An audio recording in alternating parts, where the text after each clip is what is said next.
So a couple of weeks ago, there was this guy on Patreon who gave me $100, right?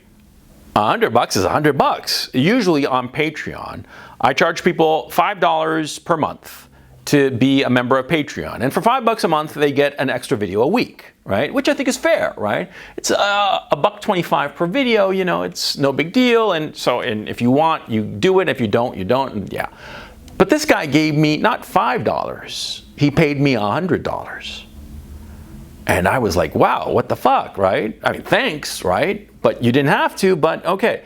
And he commented on some picture I'd posted on Instagram. I forget which one, and I can't seem to find it now, but it doesn't matter. He said that he was the one who'd given $100, and that he would hope that I would like look at a DM he had sent me on Patreon. And I always check my DMs on Patreon. And I felt bad because $100, and there was something about him saying that he only, he said that he only had $400 in his savings account, but he was giving me $100. I felt bad. I said, well, if you want, I'll return it to you. You know, just DM me on Patreon and we'll sort it out, right? And then I had the following exchange with the guy. Mo, I wrote to him, I saw your message on Instagram. You said you have only $400 in the bank and you're donating $100 to me. That's not smart and it's not right. Let me send it back to you. Send me your PayPal and I'll return the cash. CRP. Then Mo, this Mo person, responds, it got my foot in the door, didn't it? I have income and I can make that in 3 hours work by myself, so it's no sweat. As long as you keep on doing what you're doing, I donate $1K. All right, so the guy's well off, you know, and so I thought to myself, okay, fine.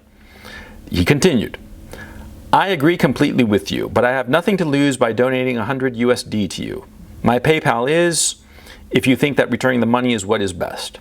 I did it to get your attention, and now that I have it, it would mean the world to me if I could get in a call with you. I run an SMMA business, SMMA, but I'm 1,000,000% confident that I'm going to get this shit off the ground. I have 3 other partners, and I'm the closer of the group. You can keep the 100 or return it. When I donate it to your cause because your channel changed my life for the better. I'm sure you realize the influence you have, but YouTube is fucking you up, man. I can help you with that. I've been in this grind since I was 17. And it took me this long to do something with my life because my parents shut me down and told me to go to college and uni because it is the, quote, safe route. I'm doing car detailing now, but it's so painful, so I'm trying to do something smarter. I can make you 6-7 figures off of your YouTube channel if you're ever interested in monetizing it. Okay, I already monetized my channel, but that's another issue. Please add my Skype so we can chat further. If you may be interested in what I have to say, a half hour of your time and an hour of the day, any hour of the week. I guess you could say I'm a hustler, but I prefer the term businessman. A legit businessman. I don't cheat people. I work 16 hours a day to get what I want in the world, and your words gave me that. Sorry for the rant story of my life.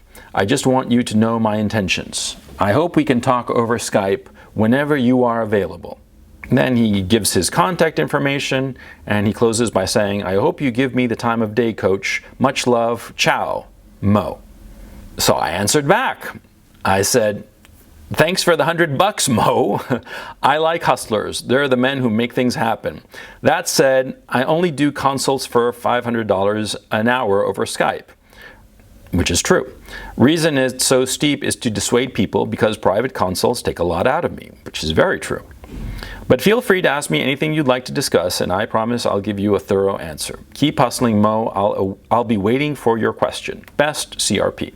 Then Mo, a week later, goes, all right then, coach, I don't need your advice, but I do need my money back.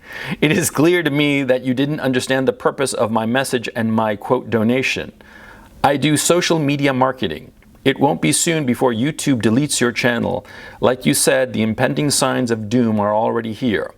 I digress. I am actually broke as fuck right now, so I would really appreciate if you would kindly send the $100 USD to either of my PayPals. Kind regards, Mo. So he sent me $100 to get my attention, right? And then he got my attention. And he acted like he didn't need the money back, and that, you know, if I wanted to send it back, I could, but, you know, he could make that money really easy. Like he said, he could make it in like 3 hours. He could make that money all back. And, you know, he was into social media marketing, and that he could grow my channel to the moon, and that he had sent me the money to get my attention, right? And then, you know, after I said, well, you know, I'm not really interested in this shit, which is what I basically said, he's like, okay, then give me my money back. The guy's an Indian giver, right? He gives you something, you know, but when he doesn't get what he thinks he's going to get, he wants it back, right? You know, what the fuck? What am I supposed to do? Well, what am I supposed to do? I mean, like, when he said that he only had $400 in savings account, then I thought, man, you know, you shouldn't be giving $100 to some YouTube personality. That's foolish. But then he brags about how much money he can make, and he brags about how he can make me a shit ton of money, right? And I politely decline it, so now he wants his money back. So what am I gonna do? I'm gonna keep the $100. Yeah, fuck him. I mean, he gave me the $100. I didn't force him to.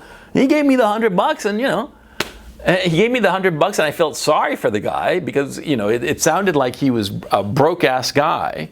But then he brags about how much money he has and he can make, and how he can make me money. And it was all just a ploy to get my business. And when I decided that I didn't want to give him my business, then he wants his money back. Fuck him. Mo, you're watching this, right? No, I am not going to give you the money on principle, right? And anybody who says here, or who's watching this, who thinks that I should, well, comment in the section. Comment put a comment in the comments below, you know. But I'm not going to fucking give him the money. No. As a fucking lesson to the little shit, on the one hand. But on the other hand, and the reason I'm doing this video, this is a lesson to you who are watching this. Not Mo. Mo's a little prick. But to everybody else watching this situation, right? You will come across these fuckers all the fucking time. Indian givers. And you better watch yourself with these fuckers. Yeah, because it's not just money that they give you favors, okay? Usually it's favors. And they're giving you favors because they expect something in return, okay? And you got to keep your eyes out for them. And these fuckers will give you favors that really don't cost them anything, yeah? But they will expect a disproportionate payment for these favors. You see what I'm saying? Let me give you an example. See, suppose, you know, you need to park your car right by the entrance to the store for whatever reason. And I'm there, and I'm like, oh, I'll just like move my car over and park it over there, you know, a few slots away, right? It doesn't really inconvenience me. But then I'll tell you, hey, remember that time I helped you with the parking slot, right? I went out of my way. I had so much to sacrifice for that, and I gave you the slot, so you do this thing for me now. Yeah, that's what an Indian giver is, and that's what he's like. You want to stay the fuck away from these fuckers, or when they pull that stunt on you, just blow them off. Yeah, don't let your guilt prevent you, okay? I mean, like, they give you something, and you didn't ask for it. They gave it to you. And then later, they're going to want something very big in return, because that's what happens. These guys, they always want something really big, something that costs you a lot. Costs you a lot, or like in my case with this situation, it put me in potential risk because I don't know who the fuck this fucker is, you know? If I put all my social media presence in this fucker's hands, who knows what the fuck is going to happen? It would be insane for me to do it, right? The cost for me is astronomical. I'd never fucking do it, you know? I mean, if it's like some established multi-channel network, maybe, you know, but I've been approached by a couple of multi-channel networks, big ones, to sign up with them. Fuck it, what am I going to get from them, huh? I mean, when shit gets heavy in this racket of YouTube and what have you, yeah, these multi-channel networks don't do shit. And so if the big companies can't do shit for you, or as in the case of a few that they go bankrupt and take the social media guys' money, as some have, right? There's all this risk. So some guy out of fucking nowhere, some random guy, throws me $100 and expects me to just hand over the keys to everything I've built over 2.5 years, just like that? Huh? Is he high? Huh? Well, no, he's an Indian giver. And they play on your guilt. That's the thing. They play on your feelings, okay? Because they're scam artists. And scam artists, you know, scam artists don't play three-card Monty all the time, okay? You know, that's just one scam. There are millions of scams, and Indian givers are one of them, see? They will come at you, they will do some favor that costs them nothing or is very little, and they will expect a payment in return, and it will be a disproportionate payment. They will expect something, and you know, they're going to needle you with it, and they are going to play on your emotions, on your guilt, yeah? Or your feelings of thankfulness, right? And you got to be very careful with these people, and when they pull this stunt, you just blow them off. Just blow them off. Don't worry about them. An Indian giver and a relationship you have with an Indian giver is different from the relationship you have with a friend who actually does you a favor, who does you a solid, or maybe an acquaintance that you don't know that well who does you a solid, okay? That's very different. Okay. For instance, let me give you a specific example that happened to me. See, back in the day, this channel Iconoclast, right? And we were like friendly, but we weren't friends or anything of the sort, right?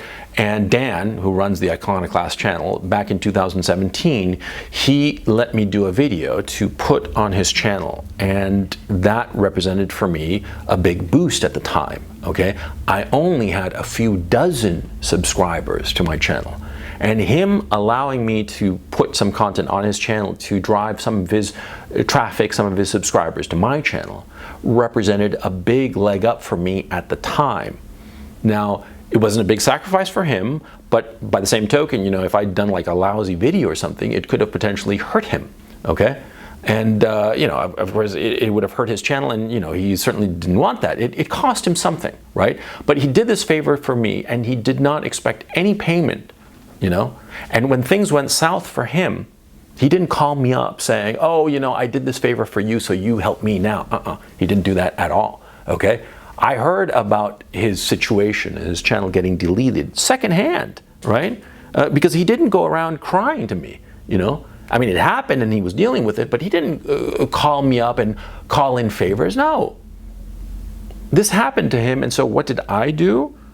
Well, I made a fucking video about it. That's what I did. About the unfairness of the situation that's happening to the Iconoclast, and I tried to drive some of you, my audience, to go over to the Iconoclast channel, right? Yeah, because he helped me.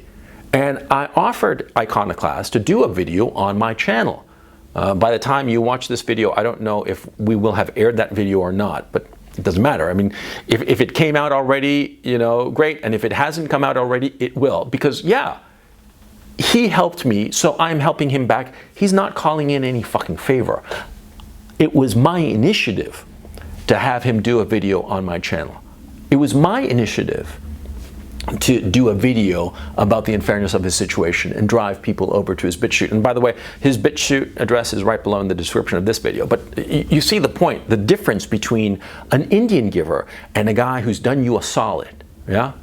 The Indian giver is always going to come knocking at your door. The guy who's done you a solid, he never will. He never will knock on your door. And that's a key issue, see? Because when a guy who's done you a solid, you know, is going through a rough patch, you have to step up and offer him help. That's the difference. Indian givers, I despise them, you know, because these fuckers, either in their heads or in an actual little book, in a little notebook, right? They keep track of all their favors, yeah? And they don't look at them as favors. They don't look at doing something nice for somebody else as something that you just do it and, you know, it's done and it's genuine. No, it's always so that they can get something back, yeah? That's why I fucking hate these fuckers. Because their human relationships are transactional. You know, when the Iconoclast had me on his channel, it was just because Iconoclast liked my content. And he thought that I'd do a good video for his channel and it would, in the process, help me out and grow me a little bit more. And he didn't have any expectations that I'd do anything for him after that. Yeah? But the Indian giver, he does have those expectations. He expects you to do something for him. And you got to watch out for these fuckers. Yeah, and the problem too is that a lot of these fuckers are in your work environment. Yeah, a lot of these fuckers, most of these fuckers, quite frankly, you're going to find them in your work. They're going to be colleagues or people a little bit below you or a little bit above you, you know. I mean, they're going to be around in your environment, and so you're going to have to deal with these fucking people, right? And know how to handle them.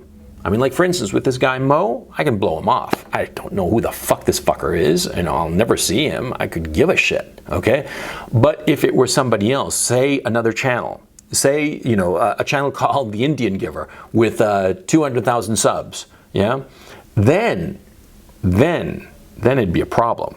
Because, see, maybe I need this guy, maybe I don't, and so I can't blow him off. I can't just categorically blow him off like I can blow off this Mo guy, yeah?